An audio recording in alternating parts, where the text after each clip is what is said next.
नमस्कार मित्रांनो, मी दीपक जाधव नाशिक. आज एक वेगळा विषय घेऊन मी तुमच्यापर्यंत येतोय, जो सगळ्यांच्या जवळपास 99% लोकांच्या आरोग्याशी आणि निगडीत असलेला हा असा प्रश्न. तब्बल 7 ते 8 वर्षापूर्वी मला एक त्रास त्या ठिकाणी झाला होता. सतत डोके दुखणे आणि मायग्रेन हा त्रास झाल्यानंतर बरेच डॉक्टरांकडे दाखवल्यानंतरही ॲलोपॅथी, होमिओपॅथी, आयुर्वेद आणि विविध उपचार पद्धती घेतल्यानंतरही तात्पुरता फरक पडायचा आणि नंतर पुन्हा डोकं दुखायचं.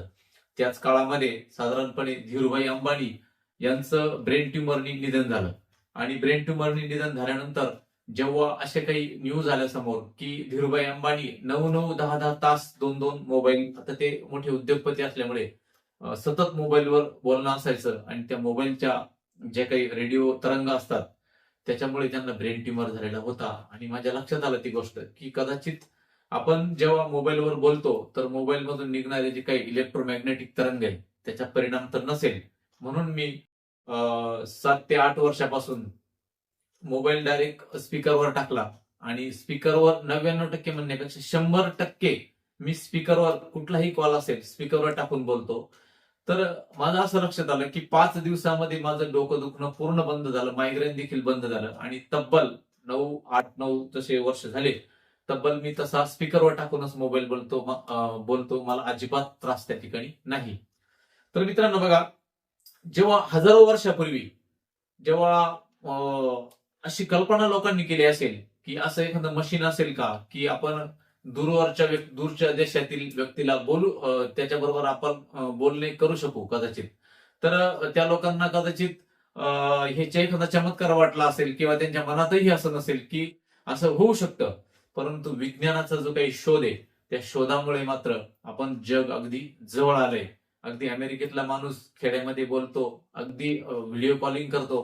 हे सगळ्या गोष्टी असल्या तरी महाभारताच्या काळामध्ये जे महर्षी व्यास होते त्यांचा शिष्य जो संजय, त्या काळात टेलिपॅथी करून जे काही कुरुक्षेत्रावर जे काही युद्ध चालू होतं त्याचा अखोदेक हाल त्या ठिकाणी धृतराष्ट्रांना सांगायचा. तर त्या काळापासूनच एक आकर्षण होतं की कदाचित दूर मनोसंप्रेषण दूरच्या अंतरावरील शक्य आहे का. तर जशी जशी 18व्या 17व्या 18व्या शतकात विज्ञानाची प्रगती झाली आणि रेडिओ तरंगांचा त्या ठिकाणी शोध लागला. 1880 मध्ये हेनरी खर्ट्स यांनी रेडिओ तरंगांचा शोध लावला, म्हणजे इलेक्ट्रोमॅग्नेटिक तरंग. आता हे रेडिओ तरंग म्हणजे काय नेमके? आपल्या आसपास देखील रेडिओ तरंग, इथे रेडिओ तरंग असतात, परंतु ट्रान्समीटरच्या साहाय्याने आपण त्याला जेव्हा एकत्र घेतो तेव्हा आपण त्या ठिकाणी कनेक्ट होतो. आता हे रेडिओ तरंग म्हणजे काय? बघा मित्रांनो, आपला सूरज, हा सूरज दिसतो, हा पृथ्वीपेक्षा काही शेकडो पटीने मोठा आहे. आणि सूर्याचा जर विचार केला, आपली जी काही मिल्की वे गॅलेक्सी आपण म्हणतो, हिचा आधार येतो. आणि ह्या आकाशगंगेच्या शेवटच्या टोकापर्यंत सूर्याचे रेडिओ तरंग जात असतात. बघा, एवढ्या कोटी प्रकाश वर्ष किलोमीटर सूर्यापासून निघणारे तरंग त्या ठिकाणी जात असतात. आता ह्या सूर्यावरती सतत जवळपास 5,000 ते 6,000 अंश सेल्सिअस इतकं जबरदस्त तापमान आहे सूर्याचं. आणि सूर्याचं तापमान असताना या सूर्यामधून जे काही किरण निघतात, घातक किरण, आता बघा या ठिकाणी तुम्ही जर बघू शकता तर आपले ह्या सूर्यापासून हे जे काही अतिनील किरण निघतात, तर जेव्हा ते पृथ्वीच्या लेअरमध्ये येतात तर ह्या ठिकाणी ओझोन वायूचा एक थर आहे. 10 ते 15 किलोमीटर जाडीचा हा थर, हा ओझोन वायूच्या थरामुळे बरोबर हे अतिशय अतिशय उष्ण तरंग असतात सूर्याकडून निघणारे हे तरंग. तर हे तरंग जेव्हा आपल्या पृथ्वीपर्यंत येतात त्या ओझोनच्या लेअरमुळे आपल्याला बरोबर 40 अंश सेल्सिअस, 37 ते 40 अंश सेल्सिअस इतकं फिल्टर करून पृथ्वीवर येतात. म्हणून पृथ्वीवर सजीव सृष्टी आहे. परंतु जसं जसं हे तरंग पुढे येतात तसे तसे ते आपल्याला प्रकाश दिसतो, लाईटचा प्रकाश दिसतो, सूर्याचा प्रकाश दिसतो, त्याला व्हिजिबल लाईट्स असं म्हणतात. परंतु जेव्हा शास्त्रज्ञांनी रेडिओ तरंगांचा शोध लावला त्यांनी आढळलं की बिनतारी संदेश शक्य आहे. तर बघा मित्रांनो, साधारणपणे ओझोन वायू कशा पद्धतीने इम्पॅक्ट करतो आणि आपण जे काही बोलतो आता मोबाईलमध्ये जेव्हा बोलतो तर अशा प्रकारे मेंदूमध्ये एक ज्या लहरी असतात, मेंदूतून निघणारे जे काही मानसिक तरंग आहे त्याच्यावरती परिणाम त्या ठिकाणी होत असतो मोबाईलच्या लहरींचा. आता बघा, मोबाईलच्या लहरींमुळे ब्रेन ट्युमर, त्यानंतर स्मृतिभ्रंश, त्यानंतर मायग्रेन आपण ज्याला म्हणतो, डिप्रेशन इत्यादी आजार त्या ठिकाणी होत असतात. जेव्हा मोबाईल आपण बोलतो तर मोबाईलमधून इलेक्ट्रोमॅग्नेटिक तरंग त्या ठिकाणी निघत असतात. तर मेंदूची हे आपण मेकॅनिझम बघू शकतो की मेंदू कशा पद्धतीने ऍक्टिव्ह होतो ज्यावेळेस आपण कॉलिंग करत असतो. तर बघा मित्रांनो, टेलिकम्युनिकेशनच्या दुनियेमध्ये जेव्हा 2G रेंज आली, पहिल्यांदा 2G, नंतर 3G, नंतर 4G, नंतर 5G आणि आता 7Gच्या ट्रायल्स त्या ठिकाणी चालू आहे. तर हे तरंग नेमके काय असतात आणि हे कुठून येतात त्याचा देखील आपण आता अभ्यास करू.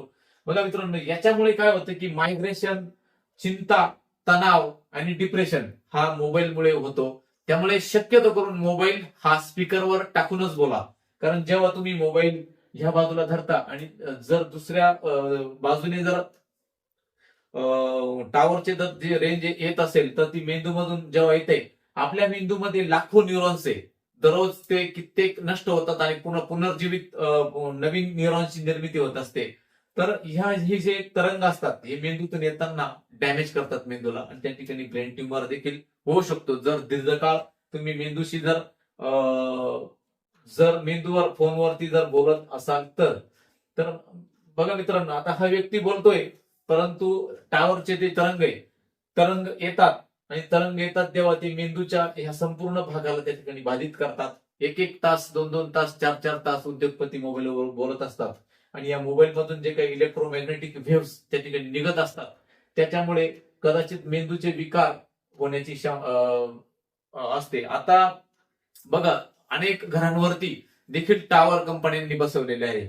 आता जर तसं विचार केला, पेट्रोल पंप आणि टावर याच्याकरता बरेच रिस्ट्रिक्शन्स त्या ठिकाणी आहेत. ते रिस्ट्रिक्शन्स देखील एवढे कडक असतात परंतु सगळं 2 नंबरनं चालतं आणि घरावरती टावर बसवला जातो. त्याच्या आसपास नॉन आयनायझिंग रेडिएशन जे सिक्रेट होतं, तर त्या रेडिएशनमुळे त्या आसपासच्या भागात राहणाऱ्या लोकांना त्याचा त्रास त्या ठिकाणी होत असतो. आता बघा, मेंदूमध्ये जेव्हा माणूस बोलतो तर मेंदूचा हा भाग कशा पद्धतीने ह्या बाजूने तरंग येत असतात, मेंदूमधून मोबाईल त्या बाजूला असतो आणि त्यामुळे आज सगळ्यात नैराश्य आहे. जर तुम्हाला विचारलं तर काल संध्याकाळी आपण काय भाजी खाली होती ते देखील आपल्याला आठवत त्या ठिकाणी नाही. परंतु मोबाईलचा वापर न करणाऱ्या महिलांना 10 वर्षापूर्वी काय झालं होतं ते विचारा, ते क्लिअर सांगू शकता. इतका मोबाईलचा दुष्परिणाम त्या ठिकाणी आहे. बघा, मोबाईलच्या अशा पद्धतीने तरंग कशा पद्धतीने ते आपल्यावर इम्पॅक्ट करत असतात. ओझोन वायूच्या थरामुळे सूर्यापासून येणारे घातक किरण जरी थांबले असतील परंतु जे काही सूक्ष्म लहरी त्या ओझोन वायूलाही भेदून आपल्या पृथ्वीपर्यंत येतात. आता ह्या मायक्रोवेव्ह, आता व्हिजिबल लाईट, बघा व्हिजिबल लाईट जे सूर्यप्रकाश आपल्याला डोळ्यांना दिसतो 37-38 अंश सेल्सिअस, पण त्याही पेक्षा ज्या लहरी जेव्हा ज्या मायक्रोवेव्ह म्हणजे खालच्या लेअरला येतात तर त्याचा वापर करून शास्त्रज्ञांनी ट्रान्समीटर तयार केले. आणि बघा याच्या व्हीएचएफ कशा तरंग असतो, सॅटेलाइट रडार, त्यानंतर मोबाईलचा टावर, त्यानंतर वायफाय, नंतर मोबाईल मधून निघणारे तरंग, हे विविध तरंग हे सगळे रेडिओ लहरीचेच एक प्रकार असतात. त्याच्यामुळे बघा, तुम्ही जर बघितलं की नॉन आयनायझिंग रेडिएशन जर बघितलं, जर मोबाईल मधून निघणारं जे रेडिएशन असतं त्या मोबाईल टावरच्या आसपास जर तुम्ही गेले तर त्या ठिकाणी एक धोकादायक अशी पाटी लावलेली असते आणि त्या ठिकाणी सांगितलं असतं की या ठिकाणी नॉन आयनायझिंग रेडिएशन झोन आहे, या ठिकाणी जाऊ नका. तर बघा, सूर्यापासून येणारे किरण ओझोनच्या बाहेर अल्ट्राव्हायोलेट असतात. त्यानंतर जसे जसे जवळ येतात तसे ते इन्फ्रारेड होतात आणि त्याची लेंथ देखील ही वेगवेगळी असते. आता त्याच्यानंतर जेव्हा जे किरण ओझोनच्या लेअर क्रॉस करून येतात ते तरंग बनतात. रडार, आता रडार करता बघा, रडार आणि रेडिओ तरंग, टीव्ही, FM ज्या करता जे सूक्ष्म डोळ्यांना न दिसणारे तरंग. परंतु काही प्राण्यांना जसं घुबड असेल किंवा इतर काही जे काही मांजर आहे किंवा काही जातीचे साप आहे यांना हे इन्फ्रारेड तरंग किंवा एक्स रे, क्ष किरण जे आपण म्हणतो आपल्या अंतर्गत फोटो काढला जातो, तर हे तरंग याचे हे दिसण्याची क्षमता कदाचित काही प्राण्यांना असते. परंतु माणसाच्या डोळ्याची जी काही दृश्य क्षमता आहे 350 ते 700 नॅनोमीटर इतकी असल्याने आपल्याला एक्स रे, इन्फ्रारेड किंवा अल्ट्राव्हायोलेट तरंग आपल्याला दिसत नाही. ते त्याच्याही पुढे जाऊन त्याची जी वेव्हलेंथ अतिशय सूक्ष्म होते आणि मग ते रेडिओ करता, जो आपण रेडिओ वाजवायचो पूर्वी, गाणे ऐकायचो, तो रेडिओ किंवा FM किंवा टीव्ही किंवा DTH यांचे जे काही लेंथ असते अतिशय सूक्ष्म असते आणि त्याच तरंगांच्या साहाय्याने बघा non ionizing radiation, visible light, X rays, gamma rays हे सगळ्या सूर्यापासून येणारेच किरण हे सगळे.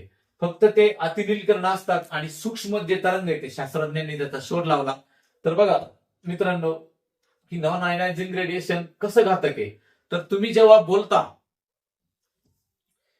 मोबाईलवर बोलता, तर मोबाईलवर बोलल्यानंतर त्याच्यातून निघणारे जे काही इलेक्ट्रोमॅग्नेटिक वेव्हज आहे त्या काय करतात, तुमच्या ब्रेनला डॅमेज करतात त्या ठिकाणी. म्हणून 7 वा 8 वर्षापासून मी स्वतः मोबाईल हा कधीही कानाला त्या ठिकाणी लावत नाही. त्याच्यातून काय काय होऊ शकतं ऐका. स्मृतिभ्रंश म्हणजे आठवत नाही आपल्याला, काल काय खाल्लं ते देखील आठवत नाही.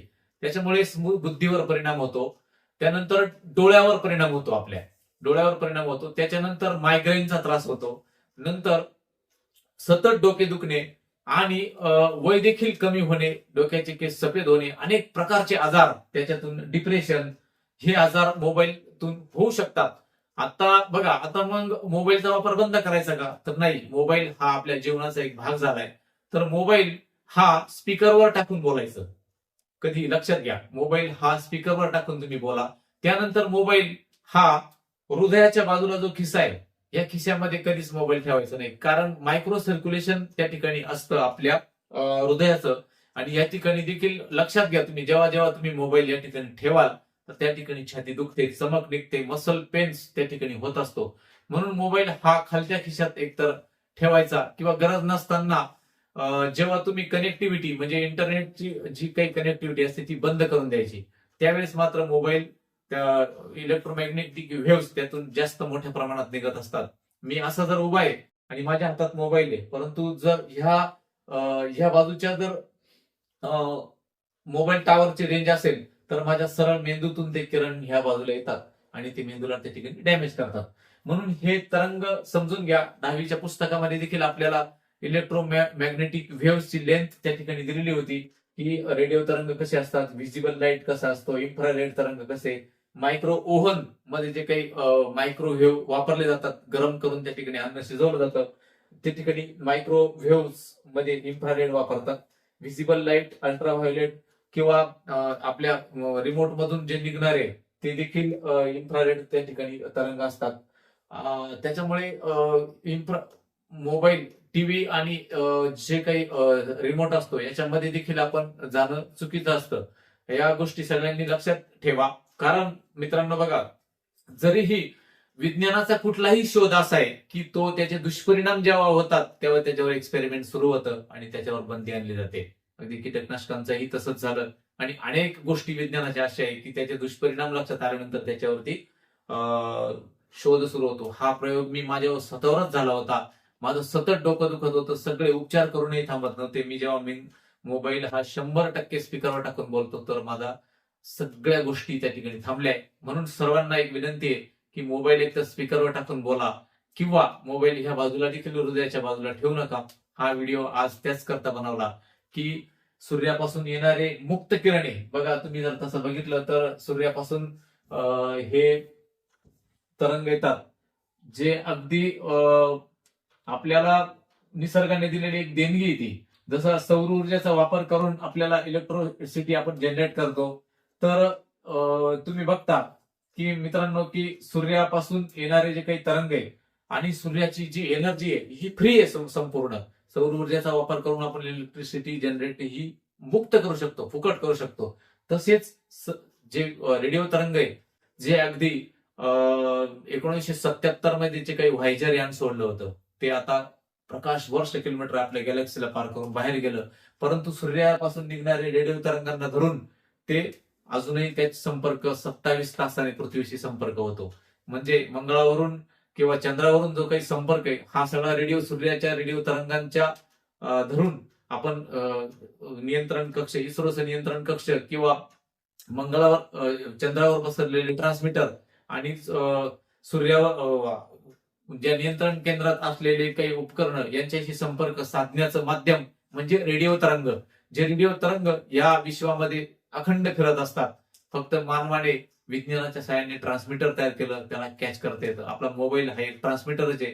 हे ट्रान्समीटर काय करतं, रेडिओ तरंगांना कॅच करतं आणि एका ठराविक कंपनीच्या फ्रिक्वेन्सी सोडलेल्या असतात, जसं आयडिया, एअरटेल, वोडाफोन, आणि त्याच्या सहाय्याने आपण बोलू शकतो. परंतु त्याचा देखील अतिरेक झालाय. 5G, 2G, 4G या ज्या सगळ्या वाढत्या जे काही रेंज आलाय त्याचा परिणाम पक्ष्यांवरती देखील झालाय. पक्ष्यांच्या प्रजननावरती झालाय. पक्षी देखील चिमण्या, गरुड, कावळे आपल्याला दिसत आहे, याचा परिणाम होतोय. परंतु आपण मानव असून, आपण बुद्धिमान असून आपण त्या ठिकाणी त्याचा नक्की विचार करायचा आहे की आपण कशा पद्धतीने मोबाईलचा वापर त्या ठिकाणी केला पाहिजे.